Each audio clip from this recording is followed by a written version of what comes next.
Hey everyone, welcome to FreePair. Today we are taking a quick test on remainder concept. These multiple choice questions are just like the ones you will see in your placement exams. Try to solving them on your own before I explain the answers. Let's start. Here's a quick preview of today's questions. Pause the video now to try them yourself. When you are ready, just hit the play button and we will solve them step by step together.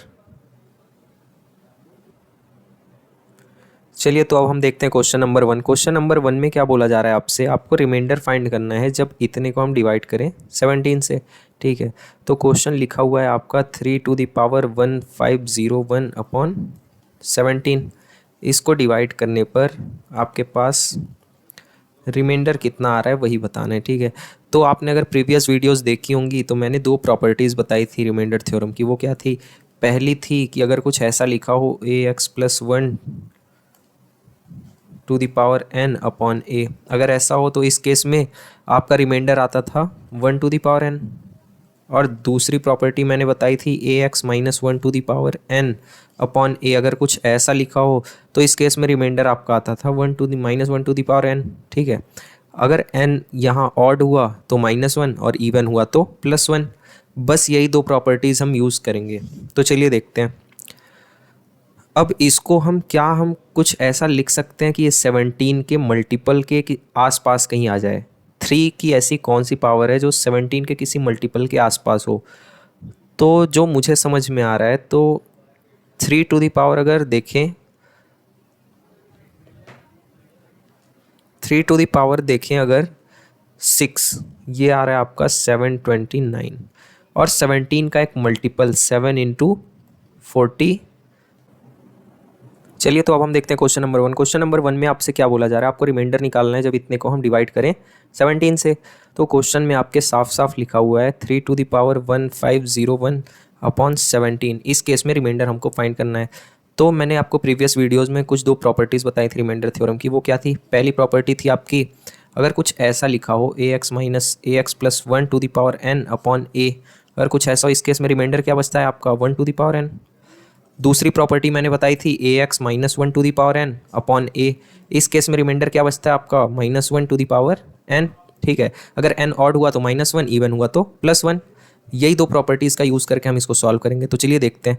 सबसे पहले हमें पता करना है 3 की कोई ऐसी power जो 17 के किसी मल्टीपल के सबसे पास हो। तो आपको पता है 3 टू द पावर 6 होता है 729, और 17 का एक मल्टीपल, ठीक है, ये होता है 731। तो ये इसके +2 है। तो क्या हम इसको इस फॉर्म में कन्वर्ट कर सकते हैं? तो चलिए देखते हैं। 3 टू द पावर 6 और फिर ऊपर क्या बचेगा? ऊपर बचेगा 250 और 3 की एक एक्स्ट्रा पावर बचेगी। ठीक है, अब नीचे तो 17 है ही। अब देखते हैं, क्या मैं इसको ऐसा लिख सकता हूँ? ये है 729, तो इसको ऐसा लिख सकता हूँ मैं 731 - 2, बिल्कुल लिख सकता हूँ, की पावर 250 इंटू 3 की एक एक्स्ट्रा पावर जो बची थी अपॉन 17। ठीक है, अब देखते हैं। ये आपका पहली टर्म अगर आप देखो तो ये तो 17 से डिविजिबल है ही, तो बचा क्या अपने पास? -2 टू द पावर 250 इंटू 3 की एक एक्स्ट्रा पावर अपॉन 17। अब -2 की पावर अगर आप देखो तो ये इवन नंबर है, तो इवन और माइनस की पावर अगर इवन हो तो वो पॉजिटिव है। ठीक है, तो पॉजिटिव है तो ये क्या बन गया? 2 to the power 250 into 3 to the power 1 upon 17। ठीक है, अब 2 की ऐसी कौन सी पावर है जो 17 के +1 या -1, क्योंकि एट द एंड हमें इन दो प्रॉपर्टीज़ का यूज़ करके इसको सॉल्व करना है। तो 2 की पावर आप देखो 4, 2 की पावर 4 होता है आपका 16, तो 17 - 1 हम इसको लिख सकते हैं। तो 16 इंटू 3 टू द पावर 1, और इसकी पावर में क्या होगा? अगर इसको हम 4 में कन्वर्ट करें तो ये हो जाएगा आपका 62, और 2 की 2 एक्स्ट्रा पावर अपने पास एक्स्ट्रा बच रही है। ठीक है, अपॉन 17, ये हो गया आपका। अगर 2 की पावर 16 को मैं ऐसे लिख सकता हूँ 17 - 1 to the power 62 into 3 to the power 1 into 2 to the power 2 upon 17। यहाँ से अगर आप देखो तो ये जो पहली टर्म है ये सेम पहली प्रॉपर्टी में कन्वर्ट हो गई। तो क्या हम बोल सकते हैं कि इसका रिमाइंडर आएगा -1 to the power n into, अगर आप दूसरी टर्म को देखो 3 अपॉन 17, यहाँ से रिमाइंडर क्या निकल के आएगा? 3। और तीसरी टर्म को अगर आप ध्यान से देखो तो यहाँ से रिमाइंडर निकल के आएगा 4। तो 1 × 3 × 4 टोटल रिमाइंडर आपका निकल के आ रहा है 12। तो कौन सा ऑप्शन करेक्ट होगा? Option C. चलिए तो अब हम देखते हैं क्वेश्चन नंबर 2। क्वेश्चन नंबर 2 में आपको देखने को मिल रहा होगा हमें रिमाइंडर फाइंड करना है जब 777 अप टू कितने डिजिट्स, 100 डिजिट्स है और इसको डिवाइड किया गया 13 से, तो हमें रिमाइंडर पता करना है। ठीक है, तो लिखा क्या हुआ है 77777 अप टू 100 डिजिट्स अपॉन 13। अगर ऐसा कुछ हो तो रिमाइंडर इस केस में क्या आएगा? ये तो अभी बहुत ही बड़ा क्वेश्चन आपको लग रहा होगा कि बहुत टफ है, इसको कैसे बताएंगे। तो चलिए एक मैं आपको ऑब्जर्वेशन बताता हूँ, वो क्या है कि अगर कोई भी डिजिट 1 से लेके 9 तक कोई भी डिजिट आप ले लो, अगर वो 6 टाइम्स रिपीट कर रही है, जैसे कि 1 1 1 1 1 1 6 टाइम्स, ठीक है, 2 2 2 2 2 6 टाइम्स, ठीक है, 3 3 3 3 3 6 टाइम्स, अगर कोई भी डिजिट हो अप टू 9, ठीक है, अगर ये 6 टाइम्स रिपीट कर रही है तो एक चीज़ आप हमेशा याद रखना कि ये सारे ही नंबर्स अगर ये 6 टाइम्स रिपीट हो रहे हैं तो ये 7 11 और 13 से 100% डिविजिबल होंगे। ठीक है, ये चीज़ आपको याद रखनी है। तो चलिए देखते हैं। तो अब हमें पता है कि 6 के पेयर्स में ये सारे 7 13 से डिविजिबल होंगे, तो कितने पेयर्स होंगे 100 डिजिट्स तक, कितने पेयर्स होंगे? अगर आप ध्यान से देखो तो 6 6 6 के ऐसे कितने पेयर्स बनेंगे? अगर आप देखो तो 16 पेयर्स बनेंगे 6 के, तो 96 डिजिट्स तो यूज़ हो गए, बचे कितने डिजिट्स लास्ट में? लास्ट में 7 के 4 डिजिट्स एक्स्ट्रा बच रहे हैं। बस अब हमें इससे ही कैलकुलेट करना है। ठीक है, इससे कैलकुलेट करेंगे, जो रिमाइंडर आएगा वही एक्चुअल रिमाइंडर होगा। तो चलिए कैलकुलेट करते हैं। यहाँ से आप कैलकुलेट करोगे तो देखोगे कि अगर 13 × 598 में करता हूँ तो ये आता है 7774।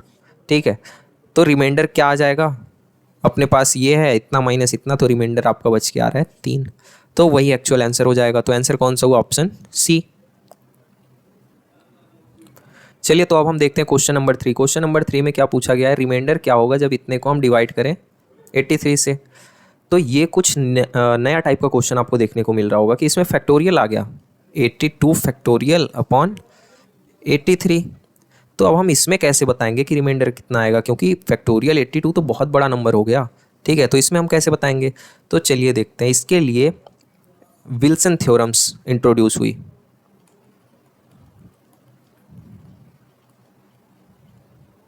ठीक है, तो विल्सन्स थ्योरम में 2 प्रॉपर्टीज़ हैं, वो क्या क्या हैं?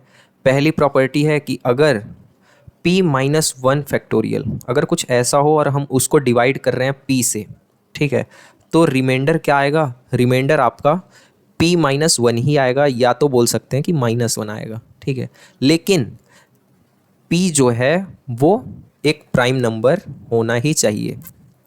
ठीक है, अब दूसरी प्रॉपर्टी विल्सन थ्योरम में क्या है? वो है कि अगर p-2 फैक्टोरियल है और उसको हम डिवाइड कर रहे हैं p से, तो इस केस में रिमाइंडर निकल के आएगा आपका 1। हमेशा इस केस में रिमाइंडर आपका निकल के आएगा 1। यहाँ भी p जो है वो प्राइम नंबर होना ही चाहिए।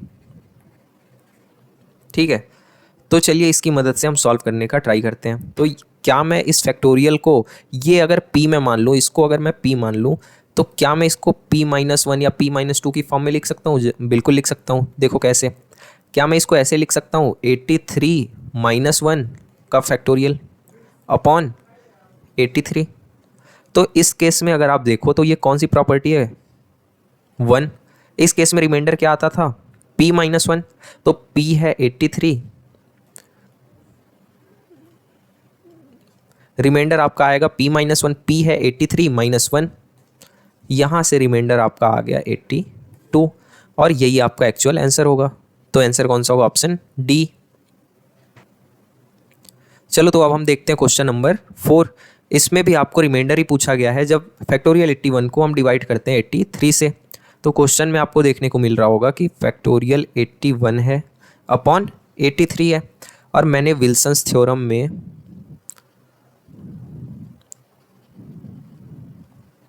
विल्सन्स थ्योरम में दो प्रॉपर्टीज आपको बताई थी। पहली क्या थी?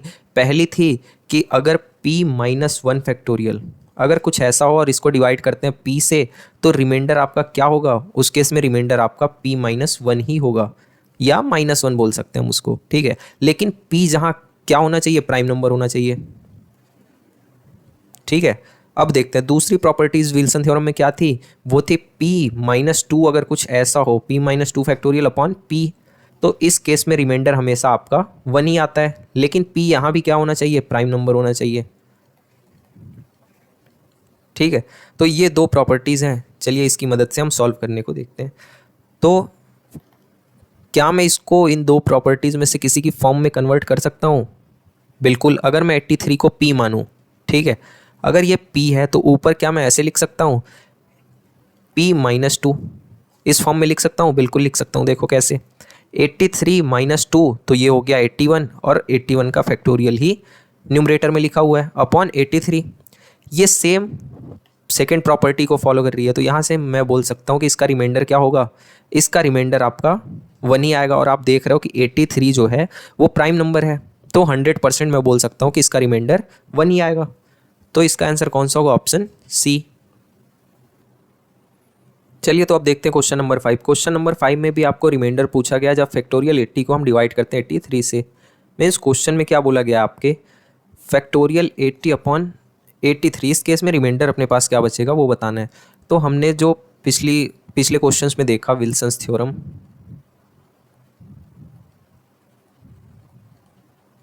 ठीक है, उसमें दो प्रॉपर्टीज थी। पहली क्या थी? पहली थी कि p माइनस वन फैक्टोरियल, अगर इसको हम डिवाइड करते हैं p से, तो इस केस में रिमाइंडर आपका क्या आता है? इस केस में रिमाइंडर आपका p माइनस वन ही आता है, या तो हम बोल सकते हैं माइनस वन, ठीक है।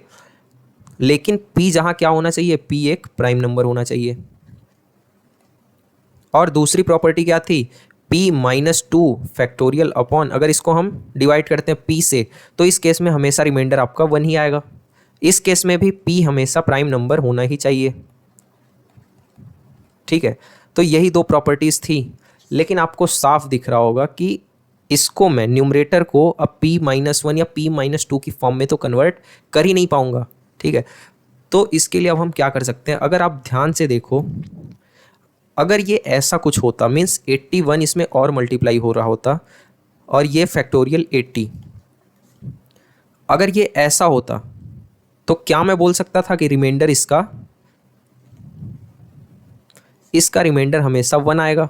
बोल सकता था, क्योंकि ये ऊपर वाला तो 81 फैक्टोरियल बन जाता, ठीक है। 81 फैक्टोरियल को हम p माइनस टू की फॉर्म में लिख लेते, और इस केस में हमें पता है कि हमेशा रिमाइंडर वन ही आएगा। तो ये मैं बोल सकता हूँ, इसको मान लेते हैं इक्वेशन 1, ठीक है। अब देखते हैं, अब अगर आप ध्यान से देखो इस पहली टर्म में अगर मैं 81 डिवाइड बाई 83 करूँ, तो रिमाइंडर मेरे पास क्या बचेगा? रिमाइंडर मेरे पास माइनस टू बचेगा, ठीक है। और 80, अगर मैं फैक्टोरियल 80 डिवाइड बाई 83 करता हूँ, तो इसका ही तो मुझे निकालना है। तो इसका मैं मान लेता हूँ कि मेरे पास रिमाइंडर x बचेगा, ठीक है। तो माइनस टू इंटू एक्स, अगर इन दोनों का रिजल्टेंट रिमाइंडर क्या होगा? वो होगा वन, क्योंकि हम यहाँ देख चुके हैं, ठीक है।